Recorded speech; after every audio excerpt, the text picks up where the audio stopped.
শিরকি করা রাসূল করিম সাল্লাল্লাহু আলাইহি ওয়াসাল্লাম তাবিজ বাঁধাকে শিরকি বলেছেন। অনেকের কাছে এখনো চেষ্টা করুন তাবিজ পাওয়া। আর ছোট ছোট সন্তানদের তো তাবিজ না দিলে মনে মানুষই হবে না বলে মনে তাবিজ ব্যবহার করবেন না। সূরা ফাতিহা যদি জানেন নিজে নিজে না জানলে নিজের আব্বার কাছে আব্বার সূরা ফাতিহা বলে নটা করে দিতে মায়ের কাছে ফাতিহা সূরা ফাতিহা বলে সূরা ফাতিহা জানে না এরকম মুসলমান থাকা কি উচিত বলেন? সূরা ফাতিহা জানে না আলহামদুলিল্লাহ সূরা এটা জানে না এরকম মুসলমান থাকা উচিত। আর এই সূরা ফাতিহাকে রাসূল করিম সাল্লাল্লাহু আলাইহি ওয়াসাল্লাম বলেছেন সব রকমের এই রোগের ঔষধ।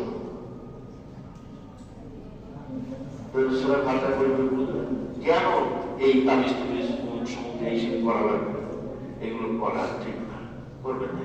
লাল সুতো বাংলা এই করা শেষ করে এগুলো করা ঠিক না। তো শিরকি সম্পর্কে ওই পুস্তক রচনা করেছেন ওলামায়ে কেরাম। আল্লাহ কোরআন